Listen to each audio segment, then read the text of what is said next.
Lord's house this morning. Let's stand as we go to the Lord this morning in prayer before we get ready to sing.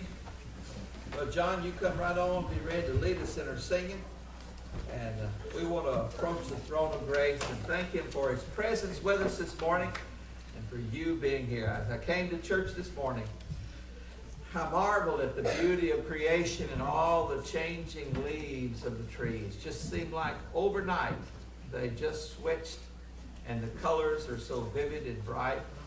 Looks like they're at their peak, and I'm thankful for the handiwork of God, what He does in our midst and how He helps us from season to season to enjoy His handiwork. Let's praise Him this morning as we pray. Father,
children of God face storms in life, the same as anyone else does.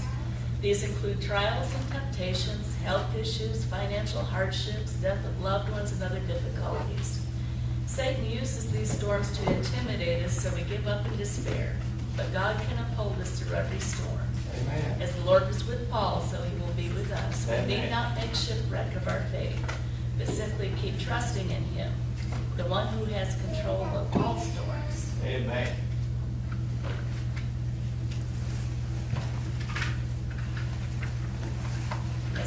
Took a drive yesterday, seeing the beautiful leaves. Think that God made that all. God is in charge of the universe, yet He takes time to care for each one of us. Amen. And is mindful of us. I'm thankful for His love and His care. Praise God. Good.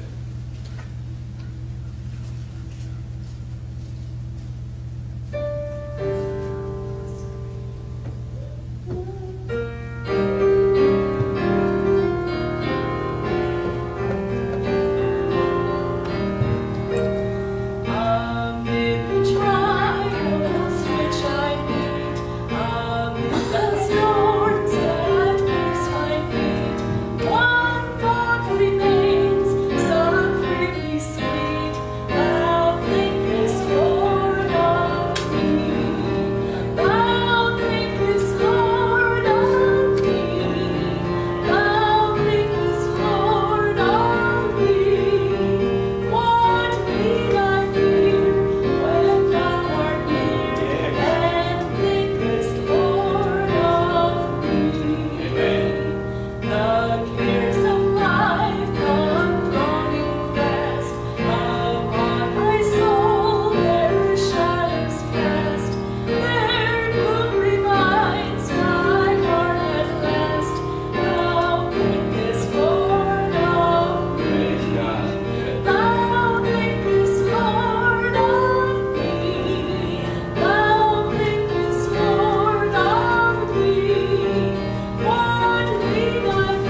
restaurants to speak of. Everything was closed on the Lord's Day because they honored that day.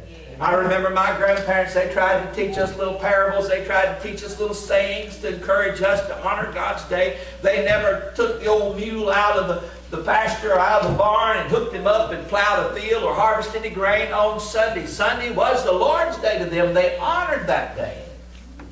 I can remember Granny telling me one time we were sitting on the porch and we was talking about the moon, and the shades of evening had come, and the big old harvest moon had arose in the sky, and we was looking at the moon, and she said, "You know how the man got in the moon?"